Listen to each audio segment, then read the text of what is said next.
Assalamualaikum warahmatullahi wabarakatuh.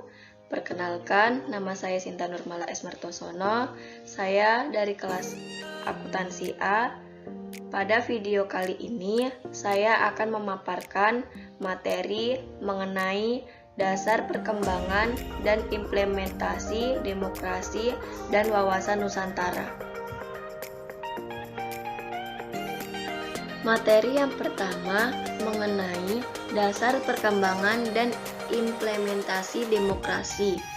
A. Pengertian demokrasi. Demokrasi menjadi kosakata umum bagi siapa saja yang hendak menyatakan pendapat. Kalangan awam hingga kalangan cendekiawan menggunakan demokrasi dengan pengertian masing-masing. Berbeda dengan masa lalu, demokrasi kini sudah menjadi milik semua orang dengan pemahaman yang berbeda-beda. Seperti halnya agama, demokrasi banyak digunakan dan diungkapkan dalam pembincangan sehari-hari, tetapi banyak juga disalahpahami bahkan seringkali dikontrakskan dengan agama. Padahal prinsip-prinsip moral agama dapat ditemui dengan nilai-nilai demokrasi. Arti demokrasi secara etimologis terdiri dari dua kata Yunani, yaitu demos yang berarti rakyat atau penduduk suatu tempat, dan klein atau kratos yang memiliki arti kekuasaan atau kedaulatan. Gabungan dua kata tersebut mempunyai arti suatu sistem pemerintahan dari, oleh, dan untuk rakyat. Berdasarkan beberapa pendapat di atas, dapat disimpulkan bahwa hakikat demokrasi adalah peran utama dalam proses sosial dan politik. Dengan kata lain, pemerintah demokrasi adalah pemerintah di tangan rakyat yang mengandung pengertian tiga hal, yaitu pemerintah dari rakyat, pemerintah oleh rakyat, dan pemerintah untuk rakyat. Seperti halnya konsep dasar demokrasi yang disampaikan oleh Abraham Lincoln. Yang pertama, pemerintahan dari rakyat mengandung pengertian bahwa suatu pemerintahan yang sah adalah suatu pemerintahan yang mendapat pengakuan dan dukungan mayoritas rakyat melalui mekanisme demokrasi. Pemilihan umum, pengakuan dan dukungan rakyat bagi suatu pemerintahan sangat penting karena dalam legitimasi politik tersebut pemerintahan dapat menjalankan roda birokrasi dan program-programnya sebagai wujud dari amanat yang diberikan oleh rakyat kepadanya. Kedua, pemerintahan oleh rakyat memiliki pengertian bahwa suatu pemerintahan menjalankan kekuasaannya atas nama rakyat, bukan atas dorongan pribadi, elit negara, atau elit birokrasi. Selain pengertian ini, unsur kedua mengandung pengertian bahwa dalam menjalankan kekuasaannya, pemerintah berada dalam pengawasan rakyat. Ketiga, pemerintahan untuk rakyat mengandung pengertian bahwa kekuasaan yang diberikan oleh rakyat kepada pemerintah harus dijalankan untuk kepentingan rakyat. Kepentingan rakyat umumnya harus dijalankan landasan utama kebijakan sebuah pemerintahan yang demokratis. Terbentuknya pemerintahan demokratis melalui mekanisme pemilu demokratis. Negara berkewajiban untuk membuka saluran-saluran demokrasi. Saluran demokrasi baik formal maupun non-formal seperti media televisi, taman stasiun radio, dan lain-lain. Sarana publik ini dapat dipergunakan oleh semua warga negara yang ingin menyalurkan pendapatnya secara aman dan bebas yang dijamin oleh undang-undang yang dijalankan oleh aparaturnya yang adil. Keberhasilan demokrasi ditunjukkan oleh sejauh mana demokrasi dijadikan prinsip dan acuan hidup bersama antar warga negara, dengan negara dijalankan dan dipatuhi oleh kedua belah pihak. Menjadi demokratis membutuhkan norma dan rujukan praktis serta teoritis dari masyarakat yang telah maju dengan berdemokrasi. Pandangan hidup berstandar pada bahan-bahan yang telah berkembang dan pengalaman praktis negara yang berdemokrasinya telah mapan. Menurut cendekiawan Nurholis Marjid, setidaknya ada 6 norma atau unsur pokok yang dibutuhkan oleh tatanan masyarakat yang demokratis. 1. Kesadaran dan pluralisme. Kesadaran akan memajemukkan yang harus ditanggapi secara positif. Pengakuan akan kenyataan perbedaan harus diwujudkan dalam sikap dan perilaku penghargaan dan mengakomodasi beragam pandangan dan sikap orang dan kelompok lain sebagai bagian dari kewajiban warga negara dan negara untuk menjaga dan melindungi hak orang lain untuk diakui keberadaannya. Kedua, musyawarah. Sangat musyawarah mengharuskan kesadaran dan mengisyafkan warga negara untuk secara tulus menerima kemungkinan untuk melakukan negosiasi dan kompromi sosial dan politik secara damai dan bebas dalam setiap keputusan bersama. 3. Cara haruslah sejalan dengan tujuan.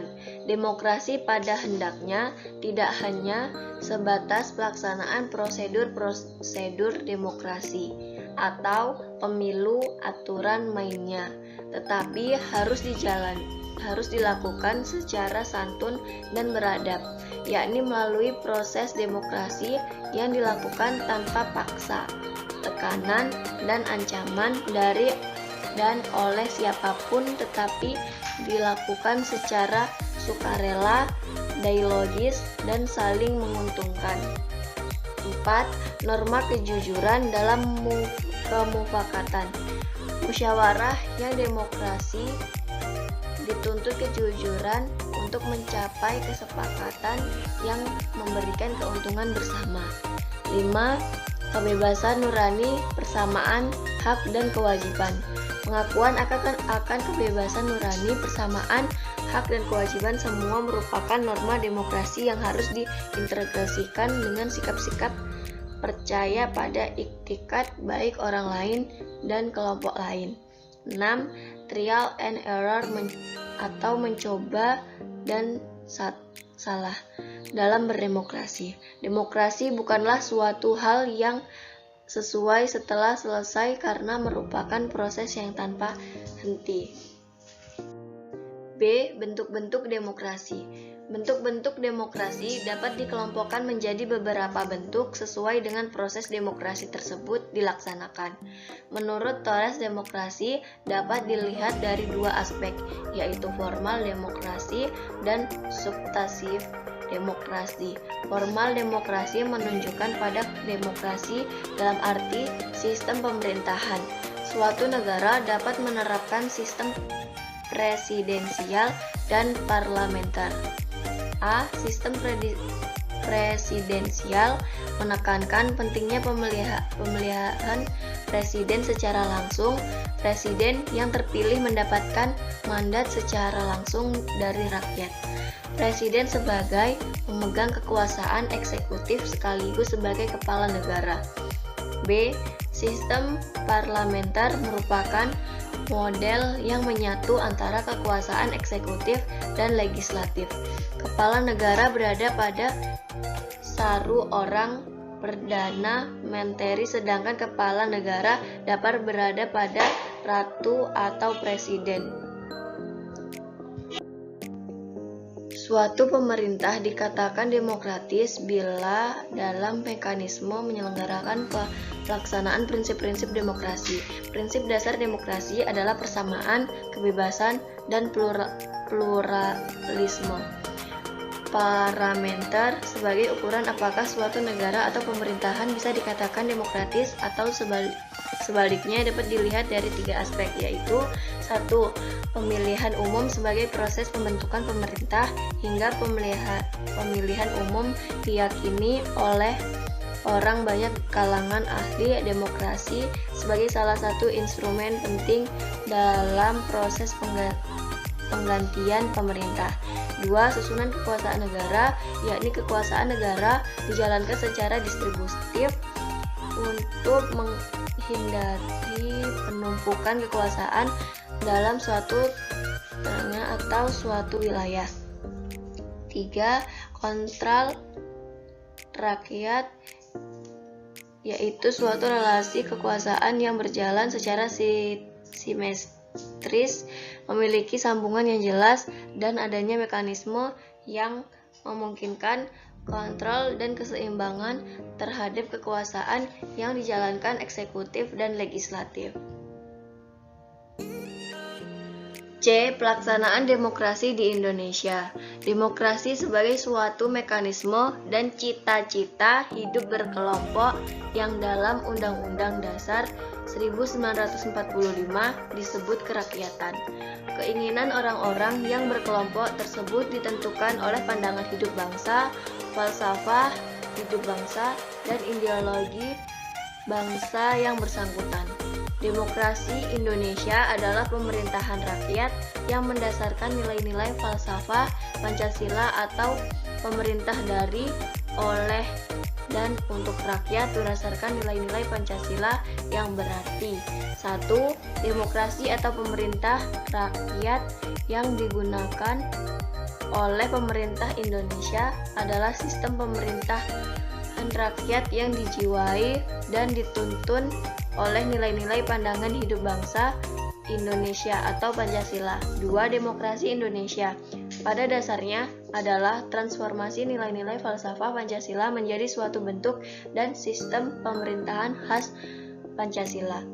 3. Demokrasi Indonesia yang dituntun oleh nilai-nilai Pancasila adalah konsekuensi dari komitmen pelaksanaan Pancasila dan Undang-Undang Dasar 1945 secara murni dan konsekuen di bidang pemerintah atau politik. 4. Pelaksanaan demokrasi Indonesia dengan baik masyarakat pemahaman dan penghayatan nilai-nilai falsafah Pancasila. Sistem demokrasi yang didasari oleh prinsip-prinsip filosofis negara dibedakan. 1. Demokrasi perwakilan liberal merupakan prinsip demokrasi yang mendasarkan pada filsafat kenegaraan manusia sebagai individu yang bebas sebagai dasar fundamental dalam pelaksanaan demokrasi. Pemikiran yang dikembangkan oleh Thomas Hobbes, John Locke, dan Z.Z. Rousseau bahwa negara terbentuk karena adanya benturan kepentingan hidup mereka dalam hidup bermasyarakat dalam suatu natural state Help 2004 ayat 10 bahwa demokrasi perwakilan liberal merupakan suatu pembaharuan lembaga pokok untuk mengatasi problem keseimbangan antara kekuasaan memaksa dan kebebasan. Kedua, demokrasi satu partai dan komunisme. Demokrasi ini lebih menitik berat pada kesamaan yang menghapuskan perbedaan kelas di antara sesama rakyat. Kelebihan demokrasi ini adalah kesenjangan ekonomi lebih kecil dan menjunjung tinggi persamaan dalam bidang ekonomi. Materi yang kedua mengenai wawasan Nusantara. A. Pengertian wawasan Nusantara. Sebelum memahami tentang pengertian wawasan Nusantara, hendaknya kita juga harus memahami tentang wawasan nasional, yang juga merupakan dasar untuk memahami tentang wawasan Nusantara. Wawasan nasional pada dasarnya merupakan geopolitik suatu negara, karena wawasan nasional itu merupakan pengejawatahan dari suatu bangsa yang telah menegara Dalam menyelenggarakan kehidupannya, suatu bangsa tidak terlepas dari pengaruh geografis maupun lingkungannya di mana bangsa itu berada. Pengaruh ini juga timbul dari hubungan timbal balik antar filosofis bangsa, ideologi, aspirasi, dan cita-cita, kondisi sosial masyarakat, budaya, keadaan alam, wilayah, serta pengalaman sejarahnya. Ada 3 faktor yang menentukan wawasan nasional yang pada dasarnya merupakan suatu lingkungan strategis yang berpengaruh bagi suatu bangsa tersebut. Adapun faktor-faktor itu yaitu yang pertama, bumi atau ruang space di mana bangsa itu ada. Yang kedua, jiwa, tekad, dan semangat manusianya atau rakyat dari bangsa tersebut. Yang ketiga, lingkungan atau alam di sekitarnya. Dengan demikian, yang dimaksud dengan wawasan nasional adalah cara pandang suatu bangsa yang perwujudannya ditentukan oleh proses interrelasi dari bangsa itu dengan lingkungan sepanjang sejarah, dengan kondisi objektif, geografis maupun kebudayaannya sebagai kondisi subjektif, serta idealismenya sebagai aspirasi dari bangsa yang merdeka, berdaulat, dan bermartabat. Jadi, wawasan Nusantara adalah suatu cara pandang atau cara penglihatan atau cara tinjau suatu bangsa. Dalam hal ini bangsa Indonesia terdapat dirinya sendiri dan lingkungannya, dan eksistensinya dalam pergaulan dunia dan dalam pembangunan di lingkungan nasional, regional, dan global. B. Hakikat, tujuan, dan fungsi wawasan Nusantara. Wawasan Nusantara pada hakikatnya adalah persatuan dan kesatuan dalam segenap aspek kehidupan nasional. Dengan demikian, konsep dasar wawasan Nusantara memiliki ciri-ciri pokok, yaitu sebagai berikut. 1. Mawas ke dalam dengan upaya mewujudkan segenap aspek kehidupan bangsa dan negara. Kedua, mewujudkan suatu persatuan dan kesatuan yang manunggal dan utuh menyeluruh antara wadah, isi, dan tata laku. Ketiga, mawas keluar menampilkan wibawa sebagai wujud sikap kesatuan, persatuan, dan kebulatan wadah, isi, dan tata laku. Secara lebih luas, tujuan dari wawasan Nusantara itu sendiri meliputi 1. Tujuan ke dalam, yaitu menunjukkan kesatuan dalam segenap aspek kehidupan nasional yang meliputi aspek alamiah dan aspek sosial. Kedua, tujuan keluar, yaitu ikut serta mewujudkan kesejahteraan, ketertiban, dan perdamaian bagi seluruh umat manusia. Dengan mencermati sejarah dari perkembangan dan lingkungan keberadaan bangsa dan negara Indonesia, maka fungsi dari wawasan Nusantara itu ialah 1. Membentuk dan membina persatuan, kesatuan, dan keutuhan bangsa dan negara Indonesia melalui integrasi seluruh aspek dan dimensi kehidupan bermasyarakat, berbangsa, dan bernegara. Kedua, merupakan ajaran dasar yang melandasi kebijaksanaan dan strategi pembangunan nasional, baik pembangunan pada aspek kesejahteraan maupun keamanan dalam upaya mencapai tujuan nasional. C. Landasan hukum wawasan Nusantara. Undang-Undang Dasar 1945 yang merupakan konstitusi negara yang menjadi pedoman pokok kehidupan bermasyarakat, berbangsa, dan bernegara. Sehingga Undang-Undang Dasar 1945 menjadi landasan konstitusional wawasan Nusantara. Kedudukan wawasan Nusantara dalam sistem kehidupan nasional Indonesia urutannya sebagai berikut. 1. Pancasila sebagai falsafah dan ideologi negara serta sebagai dasar negara. Kedua, Undang-Undang Dasar 1945 sebagai konstitusi negara. Ketiga, wawasan Nusantara dan ketahanan nasional sebagai doktrin atau prinsip dasar pengaturan kehidupan nasional, politik, dan strategis nasional sebagai kebijakan dasar. D. Latar belakang pemikiran wawasan Nusantara. Wawasan Nusantara yang merupakan nasional Indonesia pada dasarnya dikembangkan berdasarkan teori wawasan secara universal yang dibentuk dan dijiwai oleh paham kekuasaan bangsa Indonesia dan geopolitik Indonesia. Ada beberapa latar belakang pemikiran mengenai wawasan Nusantara. 1. Latar belakang filosofis. Nilai-nilai Pancasila sesungguhnya berakar dan berkembang dalam hati sanubari dan kesadaran bangsa Indonesia. Nilai-nilai ini juga tercakup dalam pengalian dan pengembangan wawasan nasional. Setiap sila dalam Pancasila memberikan nilai-nilai tentang landasan filosofis yang nantinya akan menjadi dasar pemikiran tentang wawasan Nusantara dan wawasan nasional. Kedua, latar belakang berdasarkan aspek kewilayahan. Dasar aspek kewilayahan tentang pemikiran akan wawasan Nusantara yaitu dilandasi atas letak geografis, yaitu batas-batas antronominya dalam wilayah Indonesia yang merupakan negara kepulauan.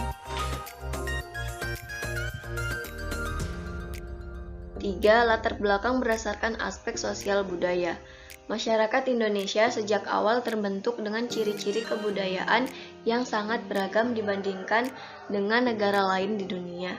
Perbedaan kebudayaan ini disebabkan karena pengaruh ruang lingkup yang berupa kepulauan di mana setiap pulau memiliki perbedaan dalam masyarakat.